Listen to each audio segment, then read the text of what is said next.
आज आप सुने दासा माता की पांचवा व्रत कथा। एक राजा की दो रानी थी।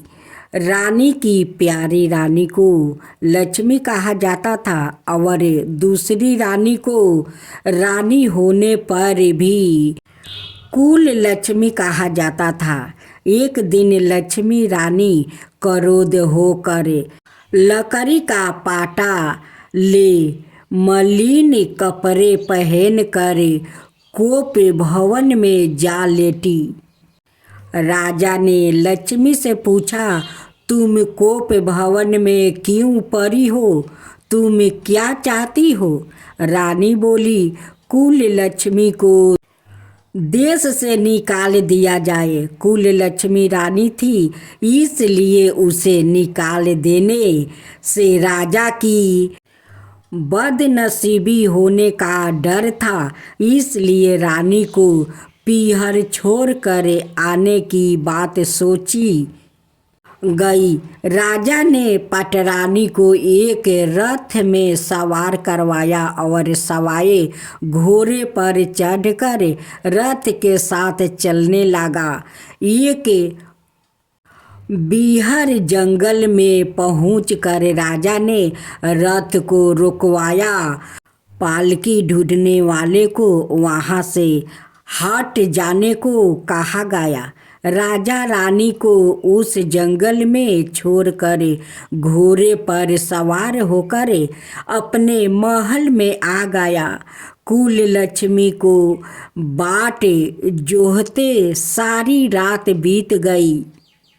रानी को प्यास लगी और रथ से उतरकर पानी के तलाश में चल दिया।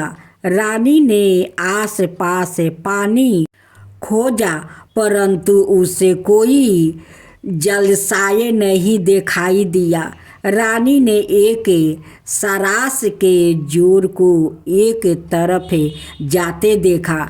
रानी कुल लक्ष्मी सरास के जोर के पीछे चल दिया।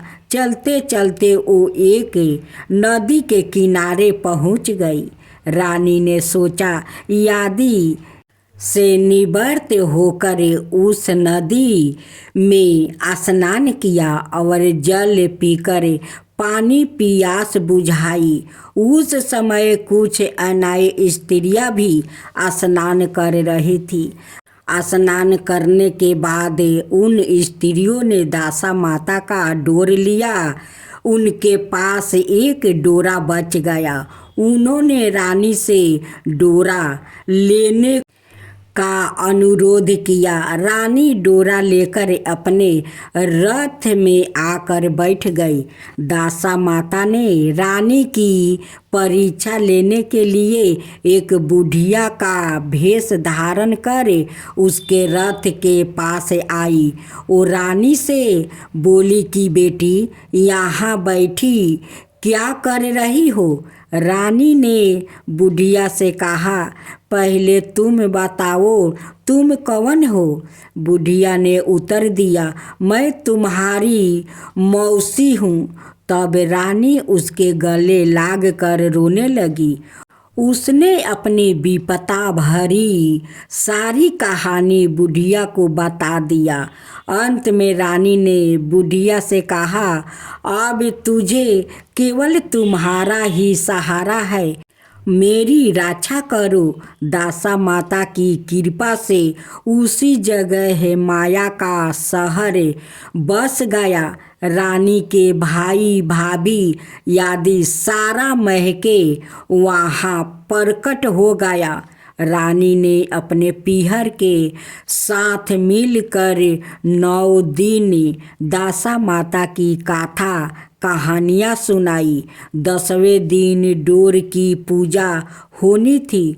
उस दिन सवेरे उठकर दासा माता ने रानी से कहा, नदी में स्नान कर आओ, वहाँ तुमको स्वर्ण कलश मिलेगा, तुम उसे ले लेना और जो डोली तुम्हें लेने आए उसमें बैठ जाना। किसी से यह मत पूछना कि यह डोली किसकी है। रानी ने नदी में स्नान किया। वो स्नान करके बाहर निकल आई तो उसे 2 स्वर्ण के कलश नदी के किनारे रखे मिले। उन्हीं के पास रेशमी वस्तु रखे थे। उन वस्तु को रानी ने पहन लिया। वो चलने को तैयार हुई तो उसे डोली आती दिखाई दी। वो डोली में बैठ गई और अपने घर पहुंच गई। घर पहुंचकर उसने माया का परिवार की सब महिला सहित दासा माता के डोर की पूजा की। सुहागिनों को भोजन करवाया। इसके बाद उसने पारण किया। अब रानी अपने पीहर में आनंद पूर्वक सबके साथ मिलकर रहने लगी। इधर कुछ समय बाद राजा को रानी कुल लक्ष्मी का ध्यान आया। राजा ने विचार किया कि जिस दिन से मैं रानी को जंगल में छोड़कर आया हूँ तब से उनका कोई समाचार नहीं मिला है। चल कर देखना चाहिए कि रानी कुल लक्ष्मी का क्या हाल है। मंत्रियों ने राजा को समझाया कि अब रानी से मिलना आपके लिए ठीक नहीं होगा, परंतु राजा ने मंत्रियों की बात पर कोई ध्यान नहीं दिया।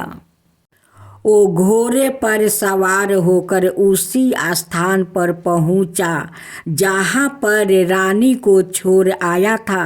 राजा को यह देखकर बड़ा आश्चर्य हुआ कि यहाँ तो साधन वन था, परंतु अब यहाँ रामनी की बस्ती बसी हुई है। राजा ने लोगों से पूछा, यह कौन सी नगरी है? लोगों ने उसे बताया कि यह कुल लक्ष्मी का नगर है। अब तो राजा के आश्चर्य का ठिकाना न रहा। वो बार बार सोच रहा था कि क्या यह नगर मेरी पटरानी कुल लक्ष्मी द्वारा बसाया नगर है? राजा ने कुल लक्ष्मी के महल के पास जाकर सूचना भेजवाई कि उनसे अमुक देश के राजा मिलना चाहते हैं। रानी ने राजा को पहचान कर मिलने से मना कर दिया, परंतु मौसी ने उसे समझाया कि हिंदुओं में तो पति परमेश्वर माना जाता है। तुम्हें यही उचित है कि तुम्हें यथाशक्ति उनका आदर सत्कार करो। मौसी के कहने पर रानी कुल लक्ष्मी ने राजा को महल में बुलवाया। दोपहर को राजा को भोजन पर बुलाया गया। राजा के साथ नाई भी था। रानी राजा और नाई को भोजन कराने लगी। पहली बार रानी ने नाई की पत्तल पर भोजन परोसा तो नाई ने रानी के पैरों पर एक छींटा लगाया। रानी इस भेद को नहीं समझ सकी कि नाई ने उसके पैर पर रायता का छींटा क्यों मारा। रानी दूसरी बार पोशाक बदल कर फिर आई। राजा मन में सोचने लगा कि यहाँ तो बहुत सी रानियाँ हैं, सबकी शक्ल एक जैसी है। मैं अपनी रानी को कैसे पहचानूंगा। डेरे आकर राजा ने नाई से कहा, यहाँ तो कई रानी है, मैं अपनी रानी को कैसे पहचानूं। नाई बड़ा चतुर था। वो बोला, रानी तो एक ही है, परंतु वो पोशाक बदल बदल कर हमारे सामने आ रही है। राजा ने नाई से पूछा, तुझे कैसे पता चला कि रानी एक ही है। नाई बोला कि मैंने उनके पैर पर रायते का छींटा मारा था।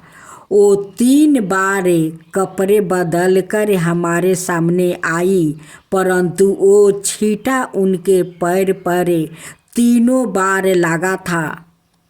अगले दिन रानी ने राजा को अपने महल में बुलवाया। राजा को अपनी मेज पर बैठाकर खाने के लिए पान का बीड़ा दिया। पान खाकर राजा पलंग पर लेट गया और रानी उसके पैर दबाने लगी। राजा ने रानी से अपने किए अपराध के लिए क्षमा मांगी और रानी को अपनी राजधानी में चलने को कहा। रानी ने कहा, आप मुझे किस मुंह से चलने को कह रहे हो? आप तो मुझे जंगल में अकेला छोड़कर चला गया था। आप तो दूसरी रानी के कहने पर आकर मेरा परित्याग कर चुके थे। यहाँ तो मेरी मौसी का किया हुआ है, उसी के कारण यहाँ सब बेभाव मुझे प्राप्ति हुआ है, वरना आप तो मेरा सर्वनाश कर चुके थे। राजा ने रानी को बहुत समझाया। तब रानी बोली कि मैं केवल एक शर्त पर आपके साथ चल सकती हूँ।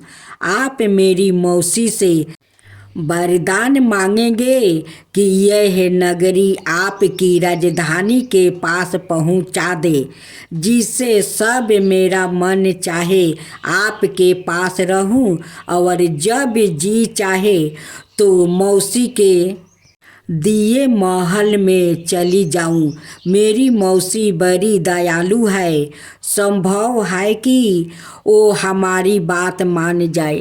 राजा ने दासा माता मौसी से प्रार्थना की। मौसी ने राजा की बात मानकर दोनों शहरों को पास पास स्थापित कर दिया, मानो एक दूसरे के ही भाग हो। राजा ने दासा माता की कृपा का फल जानकर शहर में ढिढोरा पिटवाया कि उसकी प्रजा दासा माता की पूजा किया करे। भगवती दासा माता ने जिस प्रकार कुल लक्ष्मी पर दया करी, वैसे ही दया सब जनों पर करे। आज आप सुनेंगे विनायक गणेश जी की व्रत कथा। गणेश जी विघ्न विनायक और शीघ्र प्रसन्न होने वाले देवता है। अगर कोई सच्चे मन से गणेश जी की वंदना करता है तो गौरी नंदन तुरंत प्रसन्न होकर उसे आशीर्वाद प्रदान करते हैं। वैसे भी गणेश जी जिस स्थान पर निवास करते हैं, उनकी दोनों पत्नियां रिद्धि और सिद्धि भी उनके साथ रहती है। उनके दोनों पुत्र शुभ और लभ्य का आगमन भी गणेश जी के साथ ही होता है। कभी कभी तो भक्त भगवान को असमंस में डाल देते हैं। पूजा पाठ और भक्ति का जो वरदान मांगते हैं वो निराला होता है। काफ़ी समय पहले की बात है। एक गांव में एक अंधी बुढ़िया माई रहती थी। वो गणेश जी की परम भक्त थी। आँखों से भले ही दिखाई नहीं देता, परंतु वो सुबह शाम गणेश जी की बंदगी में मगन रहती थी। नित गणेश जी की प्रतिमा के आगे बैठकर उनकी स्तुति करती है, भजन गाती है, वो समाधि में लीन रहती है। गणेश जी बुढ़िया माई की भक्ति से बड़े प्रसन्न हुए। उन्होंने सोचा, यह बुढ़िया माई नित्य हमारा स्मरण करती है, परंतु बदले में कभी कुछ नहीं मांगती है। भक्ति का फल तो उसे मिलना ही चाहिए। ऐसा सोचकर गणेश जी एक दिन बुढ़िया माई के सम्मुख प्रकट हुए और बोले, माई तुम हमारी सच्ची भक्त हो। जिस श्रद्धा और विश्वास से हमारा स्मरण करती हो हम उससे प्रसन्न है। अत तुम जो वरदान चाहो हमसे मांग सकती हो। बुढ़िया माई बोली, प्रभु मैं तो आपकी भक्ति प्रेम भाव से करती हूँ, मांगने का तो मैंने कभी सोचा ही नहीं। अत मुझे कुछ नहीं चाहिए। गणेश जी पुनः बोले, हम वरदान देने के लिए आए हैं। बुढ़िया माई बोली, हे सर्वेश्वर मुझे मांगना तो नहीं आता, अगर आप कहे तो मैं काल मांग लूँ।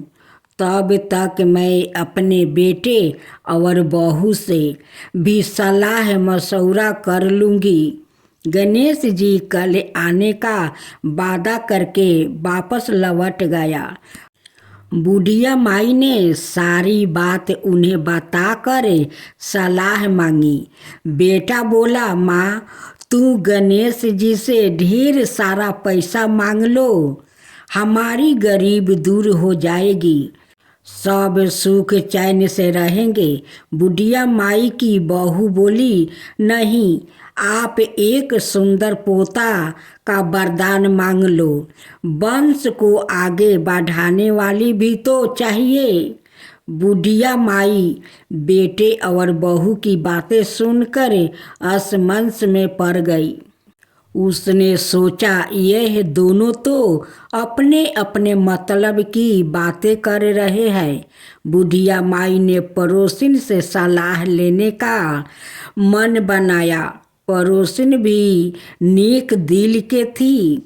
उसने बुढ़िया माई को समझाया कि तुम्हारी सारी जिंदगी दुखों में कटी है, अब जो थोड़ा जीवन बचा है वो तो सुख से जी लो। धन अथवा पोते का तुम क्या करोगी?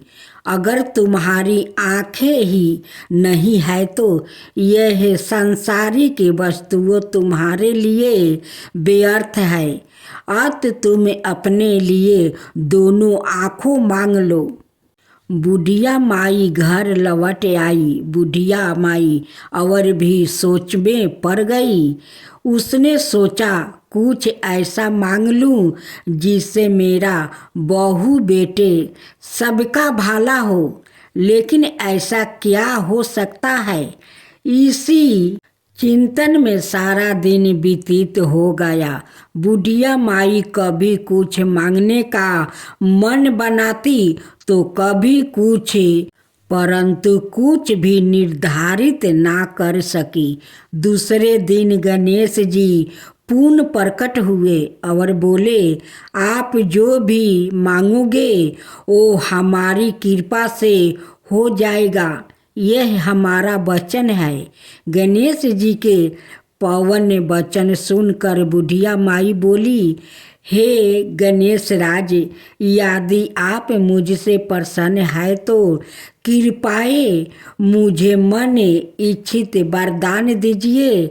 मैं अपने पोते को सोने के गिलास में दूध पीते देखना चाहती हूँ। बुढ़िया माई की बातें सुनकर गणेश जी उसकी सादगी और सरलता पर मुस्कुरा दिया। बोले, तूने तो मुझे ठगा ही लिया है। मैंने तुम्हें एक वरदान मांगने के लिए बोला, परंतु तुमने तो एक वरदान में ही सब कुछ मांग लिया है। तुमने अपने लिए लंबी उम्र और दोनों आँखों मांग ली है। बेटे के लिए धन और बहू के लिए पोता भी मांग लिया है।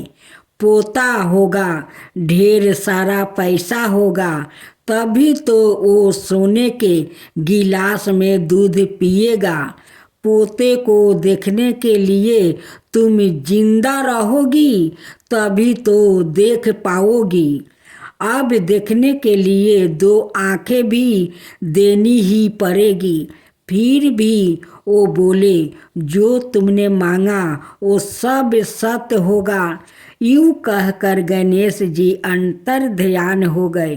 कुछ समय पाकर गणेश जी की कृपा से बुढ़िया माई के घर पोता हुआ बेटा का कारोबार चल निकला और बुढ़िया माई की आंखों की रोशनी आपस लौट आई। बुढ़िया माई अपने परिवार सहित सुखपूर्वक जीवन व्यतीत करने लगी।